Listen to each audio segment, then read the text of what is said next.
दोस्तों 23 दिसंबर के बाद अब बाइनेंस ऑफिशियली इंडिया में कह सकता है कि हम FIU रजिस्टर्ड हो चुके हैं आज की तारीख से, क्योंकि आज एक ऐसा इवेंट होने वाला है पब्लिकली जिसमें बाइनेंस अनाउंस करने वाला है कि वो FIU रजिस्टर्ड हो चुका है। और अब यहाँ पर जो उसकी ऐप बैन हुई थी और जो उसकी ऐप रिमूव हुई थी ऐप स्टोर और iOS से, वो सब वापस ऑफिशियली आ जाएगी। लेकिन इस सब को लेकर बाइनेंस ने एक दिन पहले एक मीटअप किया था, एक KOL का मीटअप किया था। KOL मतलब जो हम लोग इन्फ्लुएंसर हैं उनके साथ मीटअप किया था, और वो बाइनेंस जानना चाहता था कि ज़मीनी लेवल पर क्या प्रॉब्लम है, लोग क्या दिक्कत महसूस कर रहे हैं। हर एक से सवाल किया गया, मैंने भी एक सवाल पूछा था, उसको हम लोग आगे डिस्कस करेंगे। लेकिन इस पूरे सवाल जवाब में एक सवाल ऐसा था, क्या बाइनेंस वजीरेक्स की जो प्रॉब्लम हुई है, वजीरेक्स का जो हैक हुआ है, उसमें कुछ अपना इनपुट देगा। दूसरा खास बात, क्या बाइनेंस वजीरेक्स को एक्वायर करेगा जो उनके यूज़र उनकी प्रॉब्लम को सॉल्व करेगा। उसके बारे में बाइनेंस ने कुछ उत्तर दिया, कुछ आंसर दिया, उसको हम लोग डिस्कस करेंगे। तो बाइनेंस FIU रजिस्टर्ड हुआ है, उसमें कौन सी बड़ी बात है, क्योंकि FIU रजिस्टर्ड तो हमारे पास पहले से एक्सचेंज है, जो इंडियन एक्सचेंज है या अदर एक्सचेंजेस है। तो यहाँ पर बाइनेंस के आ जाने से क्या अंतर आएगा? बाइनेंस के आ जाने से अंतर ये आएगा कि हम लोगों को जो अदर एक्सचेंजेस में जो प्रॉब्लम्स होती हैं, जब मार्केट एकदम से सडन डंप और सडन पंप होता है, तो वहाँ पर एक्सचेंज का जो UI है वो फेल हो जाता है। ये छोटे छोटे उदाहरण दे रहा हूँ। जब विड्रॉल का इशू आता है, जो आज की तारीख में वजीरेक्स के साथ हुआ एक हैक, जो कि 230 मिलियन का था, उस जैसे हैक इनके पास बड़े बड़े एक्सचेंजेस के पास इतनी बड़ी वॉल्यूम होती है कि ये किसी ना किसी तरीके से मैनेज करते हैं, चाहे इनकी सिक्योरिटी टीम हो या ये खुद से उस चीज़ को बियर करते हैं। अभी BingX ने भी बियर किया था। इस तरीके के हम लोगों को एडवांटेज मिलते हैं इन जैसे एक्सचेंजेस में। तो ये कुछ छोटे मोटे एक्सचेंजेस के एडवांटेज बताएं। अब FIU आने के बाद खास बात ये होगी कि यहाँ पर से जो भी लोग ट्रेडर करेंगे वो एक अम्ब्रेला के अंदर करेंगे। मतलब एक उनके लिए एक स्पेसिफिक डेडिकेटेड नियम होंगे, रूल्स होंगे, उनके हिसाब से जो चीज़ें हैं उनको बदलाव किया जाएगा, उनके हिसाब से यूज़र फ्रेंडली चीज़ें रखी जाएंगी, उनके हिसाब से इवेंट भी होंगे, उनके हिसाब से उनके डिमांड पर कुछ चेंजेस भी लाए जाएंगे। तो ये सब चीज़ें डेडिकेटली होंगी। अभी तक जो हम लोग ऐप यूज़ कर रहे हैं, ऐप 99% चांसेस है कि ऐप वही रहे। अभी ऐसा कुछ अनाउंसमेंट नहीं था कल की रात में कि ऐप में कुछ चेंजेस हो। ऐप तो वही रहेगी जो आप ऐप आज की तारीख में बाइनेंस के यूज़ कर रहे हैं या जो आप डाउनलोड कर सकते हैं, तो वो ऐप तो वही रहेगी। लेकिन यहाँ पर जो कुछ रूल्स हैं वो इंडिया को भी ध्यान में रख के बनाए जाएंगे, कुछ जो नियम है वो भी इंडिया को ध्यान में रख के बनाए जाएंगे। अब क्योंकि बाइनेंस का इवेंट था, उसके बाद उन सब ने अपना अनाउंसमेंट किया, और वो सारा होने के बाद सवाल का जब सिलसिला चालू हुआ, तो उसमें सबसे पहला सवाल आई थिंक मैंने ही किया था, और वो सवाल यही था कि लोग पैसा जब इन करना चाहते हैं तो इन तो कर लेते हैं, क्योंकि वो दूसरे के अकाउंट में पैसा भेजते हैं और उनसे वो USDT ले लेते हैं। यहाँ तक बिल्कुल अच्छा है, हम लोग ट्रेडिंग कर रहे हैं, सब कुछ बढ़िया, एकदम फर्स्ट क्लास चल रहा है। लेकिन तब जब हम विड्रॉल करना चाहते हैं बाइनेंस या कोई भी इंटरनेशनल एक्सचेंजेस से, तो जब हम P2P का सहारा लेते हैं, तो वहाँ पर जो वेंडर उनका है वो हमको जब पैसा भेज रहा है, वो पैसा भेजने के बाद USDT लेता है और कुछ दिन के बाद या कुछ ही समय कंप्लेन कर देता है कि मैंने ये गलत ट्रांजेक्शन कर दिया। ये मोस्टली UPI में ही हो रहा है।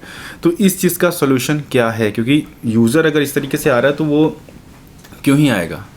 क्योंकि P2P का स्कैम आज की तारीख में इतना बढ़ गया है कि यकीन मानिए हर एक आदमी डरता है कि भाई हमारा अकाउंट फ्रीज़ हो जाए, और हमारा वो अकाउंट फ्रीज़ हो जिसमें हमारा पहले से ही कुछ पैसा है। बहुत सारे मतलब उसकी एक लंबी चौड़ी लिस्ट है जिसके जितने सारे उसके डिसएडवांटेज हैं। लेकिन यहाँ पर सवाल ये हो रहा था कि इस पर बाइनेंस क्या अपना एक्शन ले रहा है। तो बाइनेंस ने बोला कि हाँ, हम इस चीज़ को बहुत सारे लोगों से मॉनिटर कर रहे हैं, और अब कुछ ऐसे भी फीचर ला सकते हैं जिसमें डायरेक्ट अकाउंट से हो जाए डिपॉजिट, और जो P2P की जो टीम है उसको रीस्ट्रक्चर किया जाए। जो वेंडर हैं जो उनको ट्रांजेक्शन करते हैं, उन सबको पूरा एक स्ट्रिक्ट गाइडलाइन के थ्रू गुजारा जाए, जिससे कि ये सारे जो प्रॉब्लम्स लोगों को हो रही है उसको कम से कम किया जाए और बिल्कुल ज़ीरो किया जाए।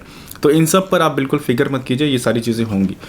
दूसरा, इन पर्सन जब मीटिंग हो रही थी उस समय मेरा जो सवाल था वो ये कि हम इंडियंस जब नया ट्रेडिंग करते हैं तो उस समय कुछ मिस्टेक भी करते हैं, स्पेशली जब बुल रन में होते हैं, बहुत एक्साइटेड होते हैं, फटाफट से पैसा डालना है और फटाफट से वो शूट कर रहा है, वो कॉइन भी खरीदना है। तो उस समय हम छोटी छोटी मिस्टेक कर देते हैं कि हमने गलत एड्रेस डाल दिया या फिर किसी और से किसी गलत एड्रेस पर मंगा लिया। तो उस समय क्या बाइनेंस का जो सपोर्ट सिस्टम है वो इंडिया स्पेसिफिक होगा? क्योंकि हम में से बहुत सारे लोगों को इंग्लिश नहीं आती, इवन मुझे भी बहुत अच्छी इंग्लिश नहीं आती है।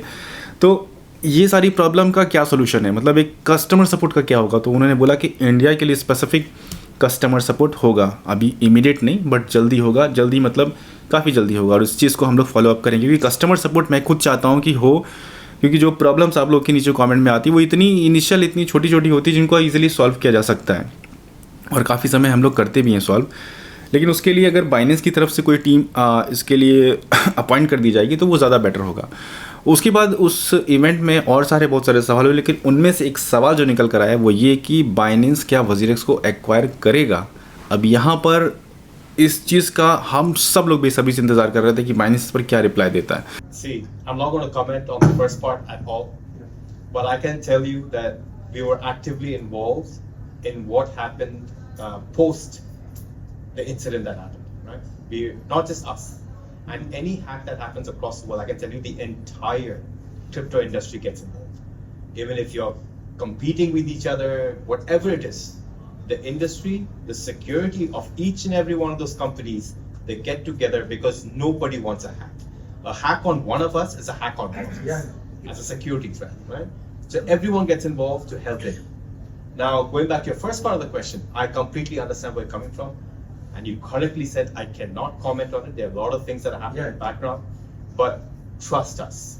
Continue to trust the Binance. तो अभी फ़िलहाल बाइनेंस ने कोई ऑफिशियली नहीं बोला है कि हम वजीरेक्स को ख़रीदना चाहते हैं, लेकिन हाँ उनका जो हैक हुआ है उस पर इनकी पूरी नज़र है और जो जैसे जैसे फंड मूव हो रहा है उस पर वो ट्रैकिंग कर रहे हैं और शायद कुछ पॉजिटिव न्यूज़ आए, लेकिन ख़रीदने पर अभी कुछ नहीं है। लेकिन देखते हैं आगे आने वाले समय में क्या आंसर मिलता है, क्या रिजल्ट मिलता है। उसके बाद नेक्स्ट सवाल उनसे पूछा गया कि क्या आपकी फ्यूचर प्लानिंग है, जो वहाँ पर जो रेकल नाम है जो उनकी CMO है, तो उनका यही कहना है कि यहाँ पर बाइनेंस अपनी फ्यूचर प्लानिंग इंडिया को लेकर काफ़ी ज़्यादा कर रहा है, क्योंकि इंडिया का जो पोटेंशियल है जिस हिसाब से UAE में लाइसेंस है बाइनेंस के पास, अगर इंडिया में भी इस जैसा कुछ होता है, अभी सिर्फ रजिस्टर्ड है, इंडिया में भी अगर लाइसेंस मिलता है तो यहाँ पर जो पोटेंशियल है, जो यहाँ के यूज़र हैं, जो यहाँ के डेवलपर हैं, जो यहाँ के ब्लॉकचेन को जो पसंद करते हैं, जो यहाँ के बाकी सारे इकोसिस्टम और यूज़र्स हैं, वो सबको मिला दिया जाए तो यहाँ पर पूरे वर्ल्ड में काफ़ी आगे हम लोग जा सकते हैं in terms of crypto, in terms of blockchain, in terms of Web3। तो ये उनका एक अच्छा पॉजिटिव कमेंट था। बाकी आज भी एक उनका आगे का जो आज जो इवेंट है उसमें होने वाला है, बहुत सारी डेटा आज कलेक्ट करेंगे ताकि आपको और जो लेटेस्ट अपडेट है उससे अपडेट किया जा सके। बाकी वीडियो कैसी लगी मुझे नीचे कमेंट में बताइए। और हाँ, एक काम की बात, खास बात ये, वीडियो के नीचे कमेंट में जाइए और अपना जो भी सवाल आप बाइनेंस से पूछना चाहते हैं वो नीचे कमेंट कीजिए, ताकि अभी हम लोग यहाँ पर बाइनेंस की टीम के साथ अगले 24 से 48 घंटे कनेक्टेड हैं, तो उस समय 1-to-1 उनसे सवाल किए जा सकते हैं, क्योंकि यहाँ पर उनकी जो सीनियर लेवल की टीम है, जो CMO लेवल के लोग हैं, वो सब अभी दिल्ली में हैं। तो इस समय उनसे सीधे आपकी बात पहुंचाई जा सकती है, जो भी आपको प्रॉब्लम हो रही है। तो अगर कुछ भी प्रॉब्लम है तो नीचे कमेंट में लिखिए। अगर ऐसी कोई प्रॉब्लम है जिसको आप और आगे डिटेल में बताना चाहते हैं, कुछ और लंबी बात है, तो हमारा ईमेल भी डिस्क्रिप्शन में है, वहाँ जाके आप ईमेल में भी बता सकते हैं।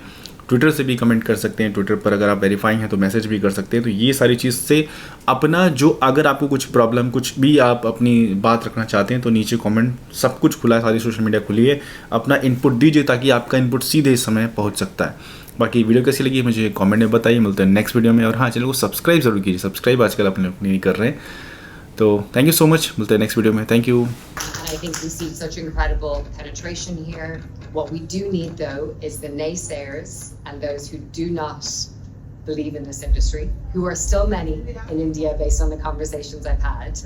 We have to continue to educate them. So we'll be doing a lot of, and not just regulator, but policy and advocacy work to help them understand.